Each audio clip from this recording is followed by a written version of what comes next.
Hey guys! Okay. When I was 13 years old, I was invited to participate in a quinceañera, and I was really excited because I'd never been a part of a quinceañera.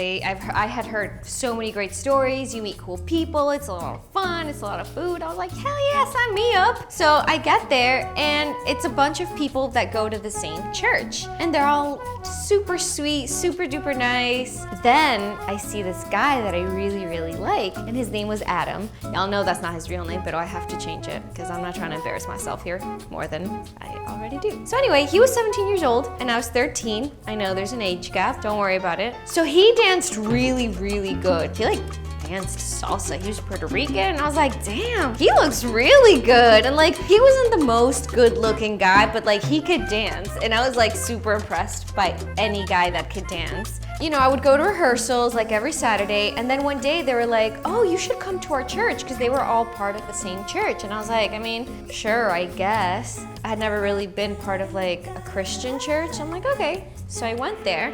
I honestly started going because I wanted to see more of him. And when I got there, I realized that he was the pastor's son. And I was like, oh my God, what do? I am not holy enough. I am not worthy of this boy's love. My friends from the quince, I would ask them, I'll be like, you guys, I really, really like him. What do I do? And they're like, well, you can't dress slutty because you're going to church, but what you can do is show off your shoes. And I was like, what does that mean? They'd be like, okay, just wear open-toed shoes, because that meant that you wanted it. I didn't know what it was. I was 13, but I was like, that makes total sense to me. I want whatever it is. So they were like, just put open-toe shoes and guys will know what that means. And I was like, okay. Damn, I don't have high heels or open-toe shoes, so I would just grab my mom's shoes and I would go to church with these high heels, open toes, and I'd see guys being like, oh, I know what you're doing. It was weird. I don't know why kids did that. And then they started inviting me to Bible study, and everyone knows that Bible study is not really Bible study. Yeah, you talk about the Bible, you talk about Jesus, but low-key, it's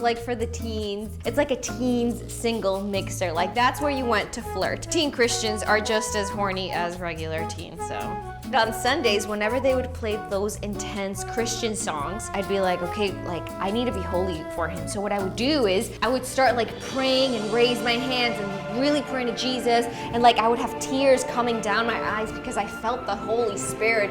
Also, as I was doing this, I needed to see if he was looking at me, because there's no point in doing that show if he's not looking. That's really ratchet of me. But what are you gonna do? I couldn't flirt with him, in church.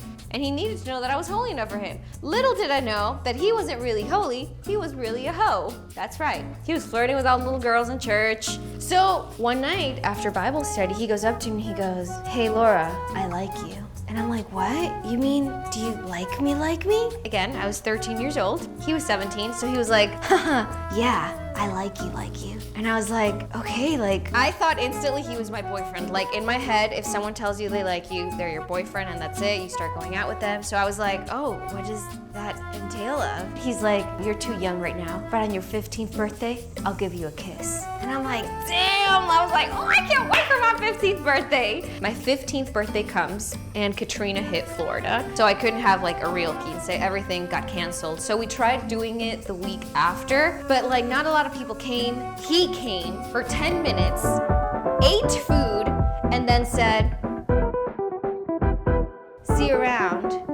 I was like, excuse me, and my kiss? Obviously I didn't tell him that, but I was so heartbroken because I thought that I was gonna have my first kiss with this guy that I was obsessed with for a year. I went to church for a year for a guy who never really liked me. So the next day when I go to church after my quince, after he broke my heart of me waiting for a damn year, he goes to church with a girl who we had never seen before. She wasn't holy. She didn't put the work that I put in.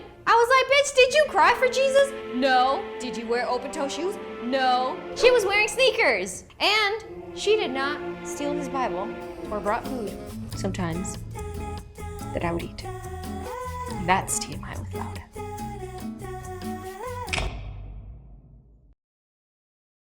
If you guys want more TMI, please look at the playlist. Like and subscribe if you want. You really don't have to. But if you want to, you should, because why not?